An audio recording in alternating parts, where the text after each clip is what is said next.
बात करते हैं राजनीति की। लोकसभा चुनाव की तारीखों का ऐलान कभी भी हो सकता है और उससे पहले प्रधानमंत्री नरेंद्र मोदी मिशन मोड में आ चुके हैं। आज उनका तूफानी दौरा होगा। 10 दिन में 12 राज्यों का दौरा करेंगे प्रधानमंत्री नरेंद्र मोदी और इसके साथ ही साथ कुल 29 कार्यक्रम होने हैं। 10 दिन में 29 कार्यक्रम होंगे और ये सारे कार्यक्रम किसी एक जगह नहीं बल्कि 12 राज्यों में होंगे, अलग अलग जगहों पर होंगे और पीएम मोदी दिन रात एक करके हर कार्यक्रम में शामिल होंगे। लाखों करोड़ों रुपए की परियोजनाओं की सौगात मिलेगी। तो आज से प्रधानमंत्री का तूफानी दौरा शुरू हो रहा है। 10 दिन में 12 राज्यों में पीएम जाएंगे।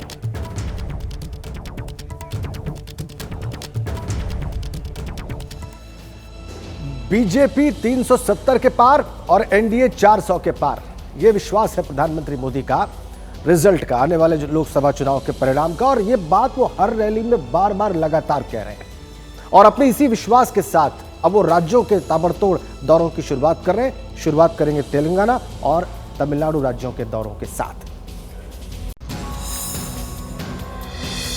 अब जब बीजेपी की पहली लिस्ट जारी हो चुकी है, तब पीएम मोदी हमेशा की तरह मिशन मोड में आकर सबको लीड कर रहे हैं। 10 दिन में 12 राज्यों का तूफानी दौरा करेंगे, जिसकी शुरुआत आज तेलंगाना से हो रही है। प्रधानमंत्री सुबह 10:30 बजे तेलंगाना के आदिलाबाद पहुंचेंगे, जहां 56,000 करोड़ रुपए से अधिक की सौगात देंगे। दोपहर 3:30 बजे प्रधानमंत्री तमिलनाडु के कल्लपक्कम जाएंगे। भारत के स्वदेशी प्रोटोटाइप फास्ट ब्रीडर रिएक्टर की कोर लोडिंग की शुरुआत करेंगे। ये भारत के परमाणु ऊर्जा कार्यक्रम में एक ऐतिहासिक उपलब्धि है। पीएम मोदी इसी तरह अगले 10 दिन अलग अलग 12 राज्यों में जाएंगे। 29 से ज्यादा कार्यक्रमों में हिस्सा लेंगे। 5 मार्च को ओडिशा में, 6 मार्च को पश्चिम बंगाल और बिहार में होंगे। 7 मार्च को जम्मू कश्मीर के दौरे पर जाएंगे। 8 मार्च को दिल्ली में कई कार्यक्रम में हिस्सा लेंगे। 8 मार्च की शाम असम और 9 मार्च को अरुणाचल प्रदेश में जाएंगे। 10 मार्च उत्तर प्रदेश और 11 मार्च दिल्ली, 12 मार्च को गुजरात और राजस्थान के दौरे पर जाएंगे। तो एक तरफ प्रधानमंत्री का तूफानी दौरा शुरू हो रहा है, तो वहीं दूसरी तरफ अगले 5 साल में सत्ता में आने के बाद क्या करना है, इसकी तैयारी भी प्रधानमंत्री ने शुरू कर दी है। कल कैबिनेट की बैठक हुई। जीत के भरोसे के साथ की मोदी 3.0 भी बनेगा। 9 घंटे तक ये मैराथन बैठक चली और इसके बाद प्रधानमंत्री ने मंत्रियों को जीत का मंत्र दिया। उन्होंने कहा कि जाइए, जीत कर आइए, फिर मिलते हैं। उन्होंने ये भी नसीहत दी है कि विवादित बयान मंत्री न दें। ये संदेश और सलाह देने से पहले 195 उम्मीदवारों की बीजेपी ने पहली लिस्ट जारी कर दी थी और इसी से थर्ड टर्म का कॉन्फिडेंस क्या है इसका पता चलता है। और अब इसी को पूरा करने के लिए प्रधानमंत्री ताबड़तोड़ दौरे करने जा रहे हैं राज्यों के।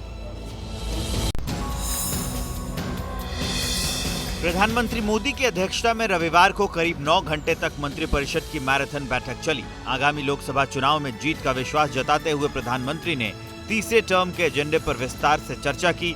मंत्रियों को जीत का मंत्र दिया। विजन डॉक्यूमेंट विकसित भारत 2047 अगले 5 साल की योजनाओं और मोदी सरकार के तीसरे कार्यकाल के दौरान पहले 100 दिन की प्लानिंग पर चर्चा हुई। बैठक को संबोधित करते हुए आखिर में प्रधानमंत्री ने सभी मंत्रियों से कहा कि जाइए और जीत कर आइए, फिर मिलते हैं। ये समय है, जैसा मोदी जी कहते हैं कि यही समय है, सही समय है। सबको एकजुट होना चाहिए और मोदी जी के साथ खड़े होना चाहिए। चुनाव में भी मोदी जी को वोट देना चाहिए। जनता के लिए बहुत काम करते हैं मोदी जी और उसका ये परिणाम है कि 10 साल में देखिए अभूतपूर्व परिवर्तन भारत के अंदर दिख रहा है। सूत्रों के मुताबिक प्रधानमंत्री ने कहा कि चुनाव प्रचार के दौरान सरकार की नीतियों पर बात करें, पार्टी के कार्यक्रमों में बढ़ चढ़कर हिस्सा लें, विपक्ष के बहकावे में न आए, बल्कि उनका जवाब सरकार के कामकाज के आंकड़ों से दें। बड़ी सियासी खबर दिल्ली से भी आ रही है, जहां पर दिल्ली की अरविंद केजरीवाल सरकार अपना 10वां बजट आज पेश करने जा रही है। वित्त मंत्री आतिशी बजट पेश करेंगी और लोकसभा चुनाव से ठीक पहले जो बजट आ रहा है, माना जा रहा है कि राम राज्य के कॉन्सेप्ट पर यह बजट आधारित होगा, इसीलिए सभी की निगाहें इस बजट पर टिकी हैं। तो आज सुबह 11 बजे दिल्ली की वित्त मंत्री आतिशी बजट पेश करेंगे और सभी की इस पर निगाहें हैं। वैसे दिल्ली के मुख्यमंत्री के लिए ईडी का समन है और उसके हिसाब से उनको आज प्रस्तुत होना है। तो नजरें इस बात पर भी होंगी कि वो आज ईडी के सामने प्रस्तुत होते हैं या जैसे अब तक नहीं प्रस्तुत हुए वही इतिहास फिर से दोहराया जाता है। शराब घोटाले में पूछताछ के लिए ईडी अब तक दिल्ली के मुख्यमंत्री अरविंद केजरीवाल को 1-2 नहीं बल्कि 8 बार समन जारी कर चुकी है। लेकिन केजरीवाल पिछले 7 समन पर पेश नहीं हुए और आज 8वें समन पर जाहिर होने की बारी है। लेकिन पेशी के आसार कम ही। केजरीवाल को पहला समन पिछले साल 30 अक्टूबर को, दूसरा समन 18 दिसंबर और तीसरा समन 22 दिसंबर को जारी हुआ था। चौथा समन इस साल 13 जनवरी को भेजा गया, 31 जनवरी को 5वां, 14 फरवरी को 6ठा समन भेजा, 22 फरवरी को 7वां और 27 फरवरी को 8वां समन जारी किया गया, जिसके मुताबिक उन्हें आज पेश होने के लिए कहा गया है। लेकिन केजरीवाल पेश होंगे या नहीं, इसको लेकर पशोपेश है। इस बीच आज सुबह 11 बजे केजरीवाल सरकार का 10वां बजट पेश होगा, लेकिन दिल्ली के वित्त मंत्री आतिशी का ये पहला बजट होगा। इस बार बजट राम राज्य की अवधारणा पर आधारित होगा। बजट में राम राज्य के 10 सिद्धांतों के मुताबिक हर वर्ग के लिए प्रावधान किए जाएंगे। मैम, बजट में तो कुछ ऐसा खास क्या होगा कि बहुत कुछ खास होगा। चलिए, और अब बात किसान आंदोलन की करते हैं। अपनी मांगों को लेकर अड़े किसान पीछे हटने के मूड में बिल्कुल भी नहीं है। अपनी नई रणनीति उन्होंने बनाई है। दिल्ली कूच की नई तारीख 6 मार्च तय की गई है। किसानों ने अब अपने आंदोलन का दायरा और बढ़ाने का फैसला किया है। आंदोलन में तेजी के लिए किसान संगठनों ने नया शेड्यूल भी जारी कर दिया है। किसान नेताओं ने देश भर के किसानों से 6 मार्च को दिल्ली पहुंचने का आह्वान किया है। दूसरे राज्यों के किसानों से बस और ट्रेन के जरिए दिल्ली पहुंचने की अपील की गई है। 10 मार्च को ट्रेन रोको आंदोलन का भी ऐलान किया गया है। जो हमारे अन्य राज्यों के किसान मजदूर हैं, जो वो अपने ढंग से आएंगे और जंतर मंतर पर वो पहुंचेंगे। दिल्ली कूच होने तक शंभू बॉर्डर और खनौरी बॉर्डर पर बैठे किसान पहले की तरह ही वहीं बैठकर अपना आंदोलन जारी रखेंगे। दिल्ली जाने का जो प्रोग्राम है वो एज इट इज है, बाई बस आए बाई एयर आए, तो देखते हैं वहाँ पर बैठने देती है या मतलब सभी बातें करती है। किसानों के आंदोलन के बीच सियासत भी चरम पर है। आज चंडीगढ़ में पंजाब बीजेपी राज्य सरकार के खिलाफ प्रदर्शन करेगी। बीजेपी का कहना है कि पंजाब सरकार ने किसानों को बरगला कर प्रोटेस्ट कराया है। आपको मालूम है, उत्तर प्रदेश और गुजरात में मंत्रिमंडल के लोग रामलला के दर्शन कर चुके हैं।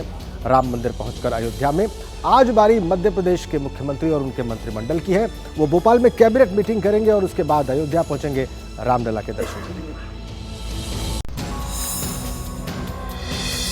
मध्य प्रदेश के मुख्यमंत्री मोहन यादव आज अपने मंत्रियों के साथ अयोध्या जाएंगे। मुख्यमंत्री और उनके मंत्रियों के साथ उनकी पत्नियां भी रामलला के दर्शन करेंगी। फरवरी में भक्तों की भीड़ की वजह से रामलला के दर्शन का फैसला मार्च में तय किया गया था। अयोध्या रवाना होने से पहले मोहन यादव कैबिनेट की एक अहम बैठक भी करेंगे। हमारा पूरा मंत्रिमंडल अयोध्या धाम पे जाएगा। जब भगवान श्री राम का 22 जनवरी को गर्भगृह में प्रवेश हुआ, हम सबके लिए सौभाग्य की बात है। मुख्यमंत्री मोहन यादव रविवार को लखनऊ में यादव महाकुंभ में शामिल होने आए थे, जहां उन्होंने समाजवादी पार्टी को निशाने पर लेते हुए यादव वोट बैंक साधने की कोशिश की। कि मैं जब आया था तो मुझे लगा था कि मैं जहाँ जा रहा हूँ वहाँ ऐसा माना जाता कि समाज का एक ही परिवार ठेकेदार है। मुझे इस बात की प्रसन्नता है, समाज किसी का ठेकेदार वाले को व्यवस्था से अपने आप को बाहर लाता है, जिसकी अपनी स्वयं की पहचान है। बेमौसम बारिश और ओलों ने किसानों की मेहनत पर पानी फेर दिया है। जिस तरीके से बारिश हुई, ओले गिरे, उसके बाद किसानों की लहलहाती फसल बर्बादी की कगार पर खड़ी हो गई है। पूरे उत्तर भारत में इस बार फिर मौसम ने करवट ली है। देश के उत्तरी राज्यों के कई इलाकों में कहीं रुक रुक कर तो कहीं लगातार बारिश हो रही है, तो कहीं ओलावृष्टि हो रही है। बेमौसम बारिश और ओलों की मार ने किसानों की मेहनत पर पानी फेर दिया है। खेतों में तैयार खासकर गेहूं और सरसों की फसल ओलावृष्टि की वजह से बर्बाद हो गई है। बुंदेलखंड के महुआ में आंधी के साथ हुई जोरदार बारिश और ओलावृष्टि ने भारी तबाही मचाई। एक सप्ताह के भीतर दूसरी बार हुई ओलावृष्टि ने फसल को पूरी तरह से बर्बाद कर दिया है।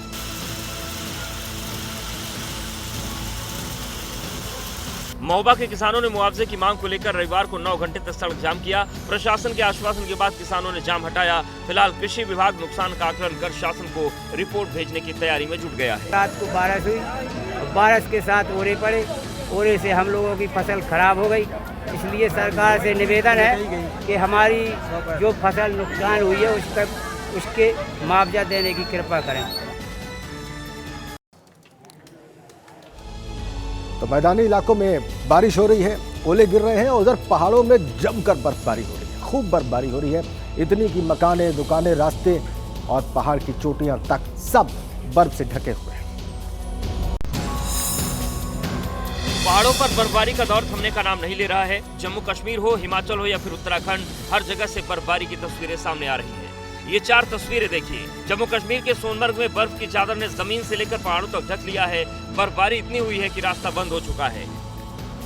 हिमाचल में लाहौल स्पीति में भी तकरीबन सोनमर्ग जैसा ही नजारा है। चंबा ने भी सफेद चादर ओढ़ ली है। मकान हो या पेड़ पौधे, सफेद बर्फ के सिवा कुछ नजर नहीं आ रहा। उत्तराखंड के गंगोत्री में भी 3 दिनों से लगातार रुक रुक कर बारिश और बर्फबारी जारी है, जिससे कई रास्ते बंद हो गए हैं, जिन्हें खोलने का काम युद्ध स्तर पर जारी है। मौसम विभाग के मुताबिक पहाड़ों पर बर्फबारी का ये दौर कम से कम इस हफ्ते तो थमने वाला नहीं है। पहाड़ों पर गिरती बर्फ और सर्द हवाओं के कारण मैदानी इलाकों में पारा फिर लुढ़कने लगा है।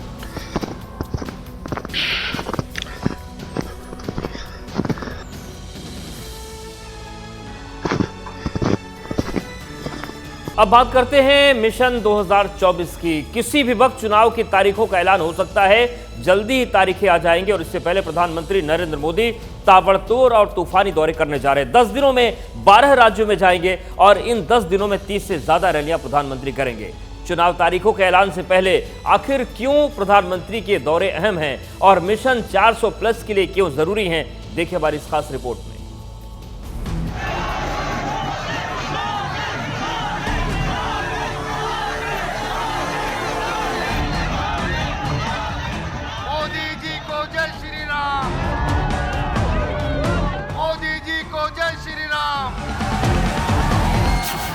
में 400 पार।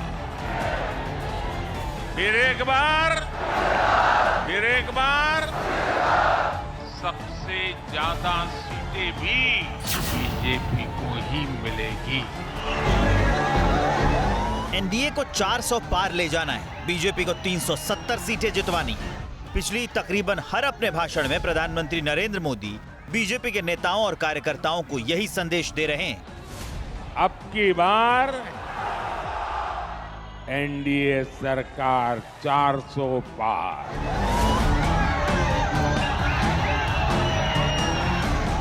पीएम मोदी एक करिश्माई नेता है और वो पिछले कई चुनावों में ये साबित कर चुके हैं। सभी जानते हैं कि विपक्ष के पास पीएम मोदी के कद का कोई नेता नहीं है, लेकिन क्या सिर्फ इतने से ही 24 के चुनाव की भविष्यवाणी की जा सकती है? आखिर बीजेपी के पास ऐसी क्या रणनीति है जिससे 400+ का कॉन्फिडेंस हाई हो चुका है? जवाब जानना चाहते हैं तो सुनिए।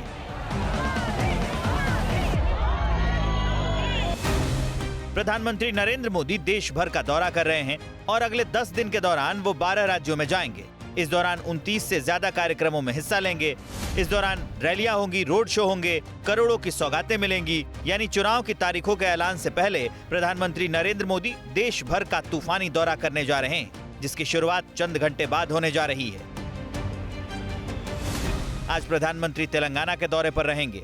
उसके बाद पीएम मोदी के तूफानी दौरे में तमिलनाडु, ओडिशा, पश्चिम बंगाल, बिहार, जम्मू और कश्मीर, असम, अरुणाचल प्रदेश, उत्तर प्रदेश, गुजरात, राजस्थान और दिल्ली तक शामिल हैं। इनमें कुछ को छोड़कर बाकी वो राज्य हैं जहां चुनाव में बीजेपी की कड़ी कमजोर साबित हो रही है।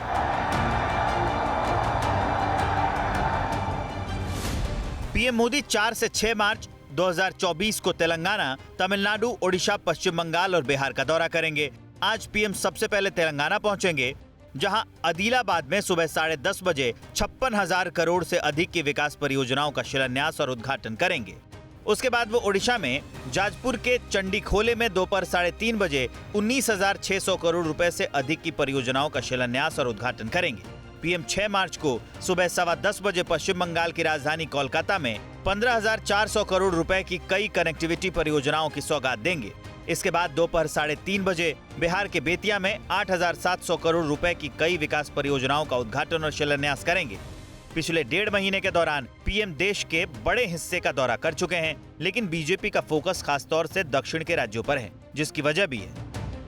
केरल, तमिलनाडु, तेलंगाना, आंध्र प्रदेश में कुल 118 सीटें हैं, जिनमें से बीजेपी के पास सिर्फ 4 सीटें हैं, जो तेलंगाना में मिली थी। 2019 में बीजेपी को दक्षिण भारत से लोकसभा के करीब 30 सीटों पर विजय मिली थी, जिसमें अकेले कर्नाटक से 25 सीटें मिली थी। बीजेपी इस बार भी ये रिकॉर्ड बरकरार रखना चाहती है, इसलिए तमिलनाडु पर फोकस कर रही है। यही वजह है कि प्रधानमंत्री लगातार दक्षिण का दौरा कर रहे हैं। पीएम मोदी का इस साल का तमिलनाडु का ये चौथा दौरा होगा। इससे पहले वो 2 जनवरी, 19 जनवरी और 27 फरवरी को तमिलनाडु के दौरे पर गए थे।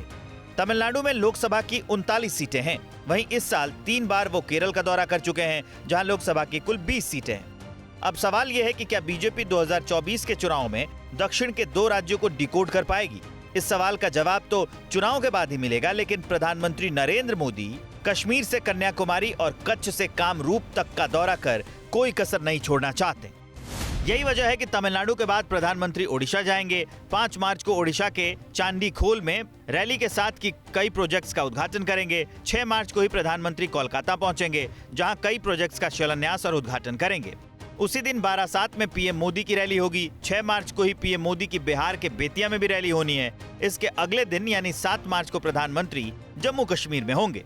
श्रीनगर के बख्शी स्टेडियम में प्रधानमंत्री की पब्लिक मीटिंग होगी। 8 मार्च को दिल्ली में कई कार्यक्रम में हिस्सा लेंगे और 8 मार्च को ही वो शाम को असम के लिए रवाना होंगे। 9 मार्च को अरुणाचल प्रदेश में ईटानगर में रैली के साथ कई परियोजनाओं की सौगात देंगे। 9 मार्च को असम के जोरहाट में कई रैली करेंगे और विकास परियोजनाओं का उद्घाटन और शिलान्यास करेंगे। 10 मार्च को मोदी यूपी के आजमगढ़ में विभिन्न परियोजनाओं को राष्ट्र को समर्पित करेंगे। साथ ही एक रैली भी करेंगे। 11 मार्च को दिल्ली में द्वारका एक्सप्रेसवे का उद्घाटन करेंगे। इसके बाद पीएम गुजरात और राजस्थान के दौरे पर जाएंगे।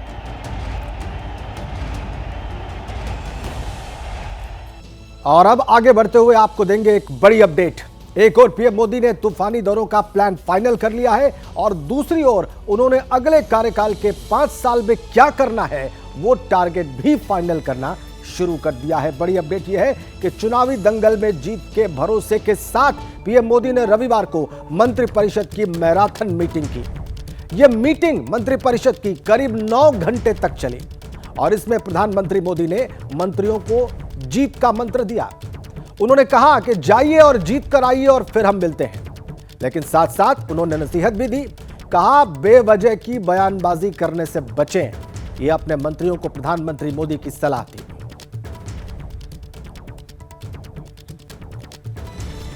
तो इस मंत्रिपरिषद की मीटिंग के बारे में हमने आपको बताया, जो 9 घंटे चली। आपके मन में होगा सवाल कि इसमें क्या क्या चर्चा हुई, वही हम आपको बताने जा रहे हैं। देखिए, विजन डॉक्यूमेंट की बात हुई, विकसित भारत 2047 के विजन डॉक्यूमेंट की बात हुई। अगले 5 साल के लिए सरकार की योजनाएं क्या है, इस पर भी कल की मंत्रिपरिषद में चर्चा हो गई। मोदी 3.0 के पहले 100 दिन की प्लानिंग भी कल की मंत्रिपरिषद की मीटिंग में कर ली गई। ये महत्वपूर्ण बातें हैं कल की मंत्रिपरिषद की मीटिंग से जुड़ी हुई, जो हम आपको बता रहे हैं। विजन डॉक्यूमेंट विकसित भारत 2047 पर बात हुई।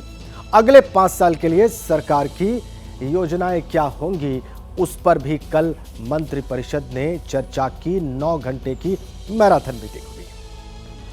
और अब हम आपको बताने जा रहे हैं कि विजय का विश्वास क्या है, मंत्रियों को मंत्र क्या दिए गए हैं, ये हम आपको बताने की कोशिश कर रहे हैं।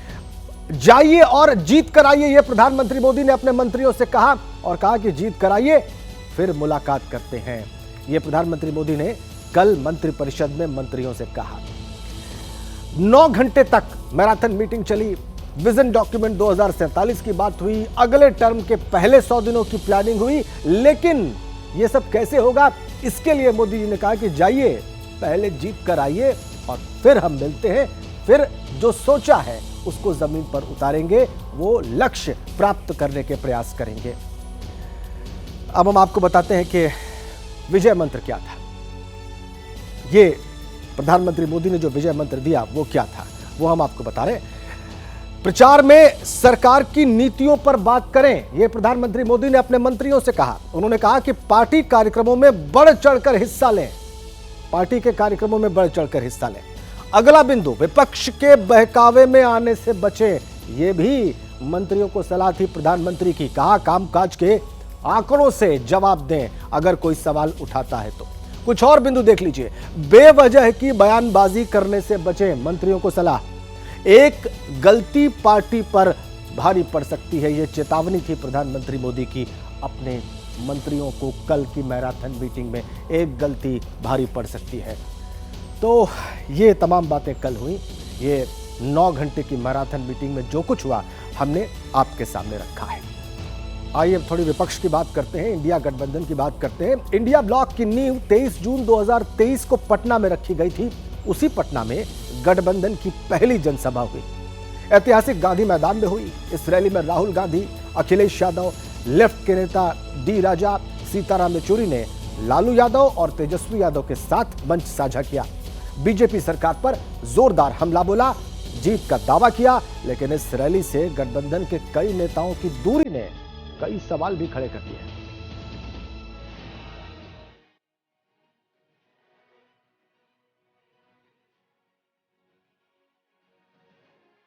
पटना ये वही शहर है जहां पिछले साल 23 जून को 2024 लोकसभा के लिए महागठबंधन का खाका खींचा गया था, जहां विपक्ष के तमाम बड़े नेता जुटे और केंद्र में सत्ता परिवर्तन के लिए नया गठबंधन बनाने का फैसला लिया। यह अलग बात है कि इससे कई नेता अलग होते गए। खुद इस गठबंधन की नींव रखने वाले नीतीश कुमार भी इससे नाता तोड़कर फिर एनडीए के पाले में चले गए। पटना का गांधी मैदान, ये मैदान जो कई इतिहास का साक्षी बना, इसी मैदान में उसी गठबंधन के नेता फिर जुटे और यहां से उठी दिल्ली विजय वाली हुंकार।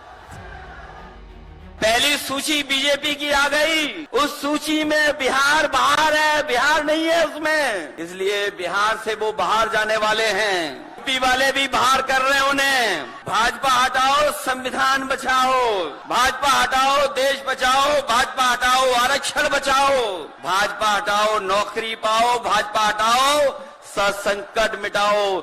जब भी बदलाव आता है बिहार में तूफान शुरू होता है।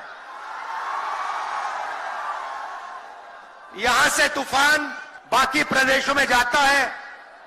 ये बिहार जो है देश की राजनीति का नर्व सेंटर है, यहां से ही शुरुआत होती है। राहुल गांधी हो या अखिलेश यादव, सब बीजेपी पर हमलावर दिखे। तेजस्वी ने भी सरकार को निशाने पर लिया और फिर कह दिया, अब की बार तय है बीजेपी की हार। आप सब लोग जानते हैं चाचा जी पलट गए। पटना में, बिहार में पोस्टर लगवा रहे हैं नीतीश कुमार जी, पोस्टर लगवा रहे हैं कि रोजगार मतलब नीतीश कुमार। ये वही नीतीश कुमार जी हैं जब 2020 में हमने वादा किया था कि 10 लाख सरकारी नौकरी देंगे, तो मुख्यमंत्री जी ने कहा था कहां से आएगा पैसा।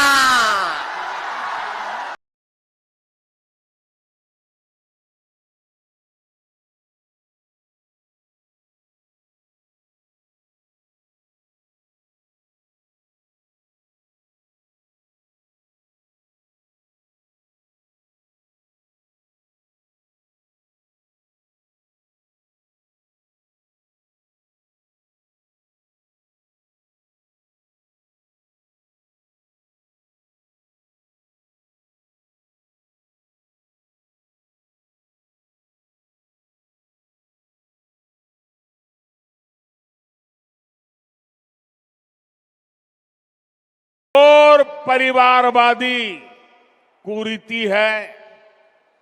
आरजेडी कांग्रेस के लोग अपने परिवारवाद और भ्रष्टाचार को उचित ठहराने के लिए दलित, वंचित, पिछड़ों को ढाल बनाते हैं। बेगूसराय में दिए गए पीएम नरेंद्र मोदी के इस बयान की गूंज पटना के गांधी मैदान में भी सुनाई दी। पहले बीजेपी पर तेजस्वी यादव जमकर बरसे, फिर अखिलेश यादव ने परिवारवाद के बहाने बीजेपी को नई चुनौती दे डाली। वही जुमला, वही बकवास की बातें, झूठ प्रचार। हम तो शुरू से कहते हैं मोदी जी झूठ बोलने के फैक्ट्री है, मैन्युफैक्चरर है। कि भारतीय जनता पार्टी इस बात संकल्प ले कि किसी परिवार वाले को टिकट नहीं देंगे, और संकल्प ये भी ले कि किसी परिवार वाले से वोट मांगने भारतीय जनता पार्टी के लोग नहीं जाएंगे। अखिलेश यादव हो, राहुल गांधी, तेजस्वी यादव या फिर लेफ्ट से डी राजा या सीताराम येचुरी, सबने एक एक कर बीजेपी पर निशाना साधा, बीजेपी को हटाने का नारा दिया। इसके बाद लालू यादव की बारी आई, जिन्होंने आते ही सामाजिक न्याय, मंडल कमीशन, गरीब और किसान के बहाने बीजेपी सरकार पर सीधा अटैक किया। ये नरेंद्र मोदी आजकल परिवारवाद पर हमला कर रहे हैं। अरे भाई तुम बताओ ना कि तुमको क्यों परिवार में कोई संतान नहीं हो, तुमको हुआ बताओ। बिहार में सत्ता गंवाने का दर्द आरजेडी नेता अभी भी भूले नहीं है। तेजस्वी और लालू के निशाने पर नीतीश कुमार भी हैं। एक तरफ फिरका प्रस्त है और उसके साथ मौका प्रस्त है लोग हैं। एक तरफ फिरका प्रस्त, एक तरफ जो है मौका प्रस्त लोग हैं। इसलिए आप सब लोगों को ज्यादा कुछ हम नहीं कहेंगे, लेकिन आप तेजस्वी से प्यार करते हैं, आपको आपका अधिकार दिला करके रहेगा। तो इस लड़ाई में साथ है कि नहीं है? दोनों हाथ उठा के बताइए।